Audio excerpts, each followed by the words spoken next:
Hello 6th class students. Today 5 September 2020 I am starting your SST class.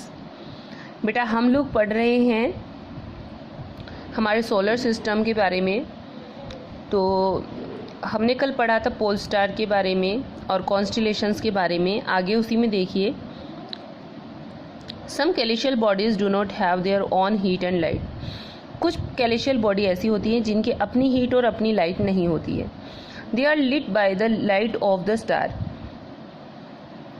वो और जो light होती है स्टार्स की उनसे ही जगमगाते हैं। सच बॉडीज आर कॉल्ड प्लेनेट। ऐसी जो बॉडीज़ होती हैं उनको प्लेनेट कहा जाता है। यानी कि जिन तारों की अपनी कोई चमक नहीं होती है, ऐसे ही, या फिर जो कैलिशियल बॉडीज़ जिनके पास अपनी ना हीट होती है ना अपनी लाइट होती है, उनको प्लेनेट कहते हैं। अब अर्थ अपना प्लेनेट है, तो जो अर्थ प्लेनेट है इसके पास अपनी कोई हीट लाइट नहीं है। जैसे ही सूरज की रोशनी ख़त्म होती है ना, तो चांद जगमगाने लगता है रात को। और अगर चांद और सूरज ना हो तो हमारी जो अर्थ है उस पर लाइफ पॉसिबल नहीं है। अर्थ के पास अपनी कोई हीट लाइट नहीं है, ठीक है। तो जिन कैलिशियल बॉडीज़ के पास अपनी हीट और अपनी लाइट नहीं होती है ना, तो वो प्लेनेट्स कहलाते हैं। The word planet comes from the Greek word planetai। जो प्लेनेट वर्ड है ये ग्रीक भाषा के प्लेनेटाई से बना है, से मतलब निकला है।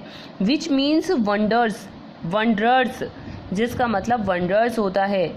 The earth on which we live is a planet. एकमात्र एक प्लेनेट हमारा अर्थ ही है जिस पर हम रह सकते हैं।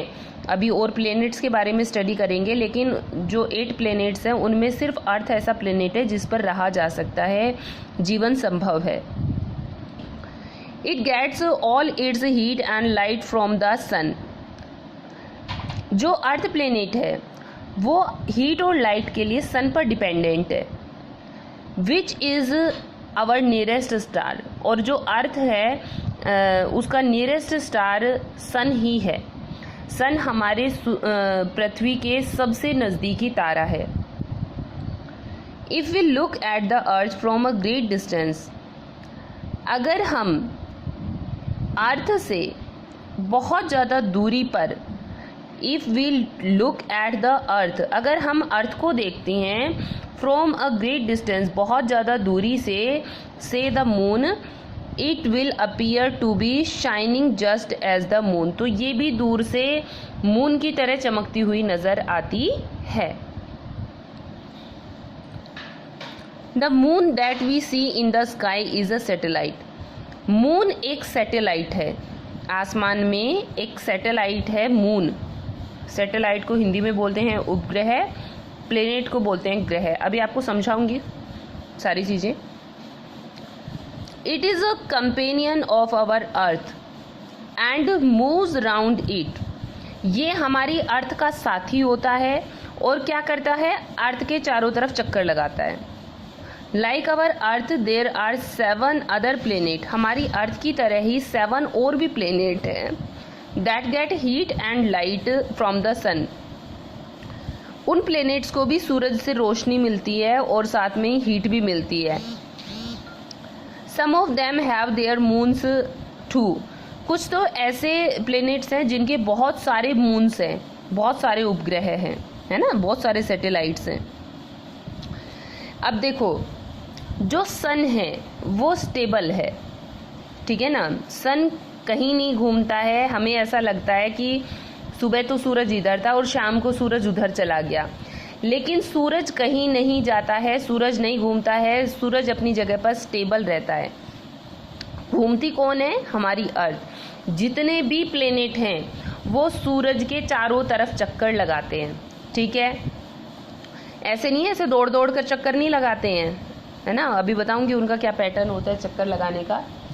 और जितने भी सैटेलाइट्स होते हैं वो प्लेनेट्स को रिवॉल्व करते हैं, वो प्लेनेट्स के चारों तरफ चक्कर लगाते हैं। सन को रिवॉल्व कौन करता है, प्लेनेट्स। और प्लेनेट्स को रिवॉल्व कौन करता है, ये मून्स यानी कि सैटेलाइट्स, ठीक है। The solar system, the sun, 8 planets, satellites and some other celestial bodies known as asteroids and meteoroids.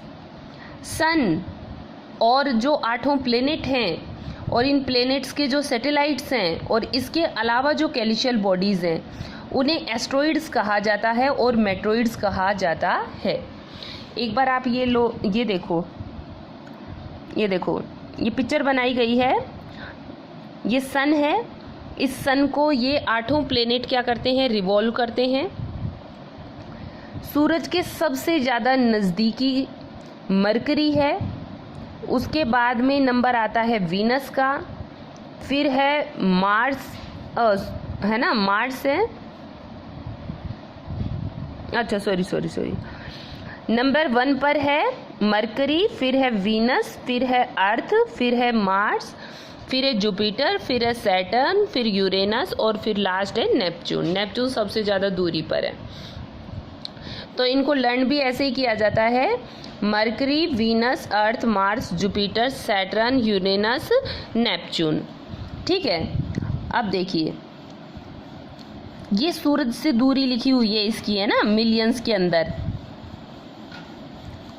Mercury, Venus, अर्थ और मार्स ये चारों इनर प्लेनेट कहलाते हैं। इनर प्लेनेट क्या होते हैं, very close to the sun, they are made up of rocks.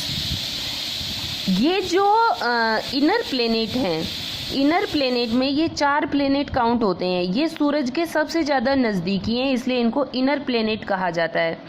Mercury, Venus, अर्थ और Mars. ठीक है, ये इनर प्लेनेट हैं और ये बाकी के 4 जो हैं ये आउटर प्लेनेट हैं।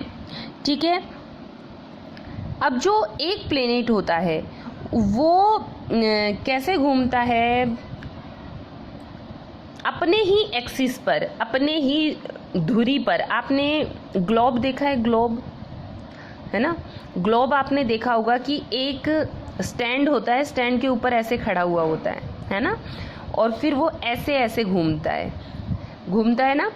तो ये जो प्लेनेट्स होते हैं बिल्कुल वही ग्लोब है। हमारी अर्थ मॉडल है वो अर्थ का। ग्लोब नहीं हो तो आप लोग ग्लोब ला के देखना और फिर देखना कि वो जहाँ से शुरू होती है घूमना, बहुत बड़ी है अर्थ, जब घूमती है तो उसको अपना खुद का चक्कर लगाने में कितना टाइम लगता है सभी के पढ़ेंगे। ठीक है, मरकरी 1 ऑर्बिट अराउंड सन, सूरज के चारों तरफ चक्कर लगाने में मरकरी को 88 डेज लग जाते हैं, लेकिन खुद का अपना एक चक्कर पूरा करने में उसको 59 डेज लग जाते हैं। ठीक है, वीनस को सूरज का चक्कर लगाने में 255 दिन लगते हैं, जबकि अपना खुद का एक चक्कर पूरा करने में उसको 243 दिन लगते हैं।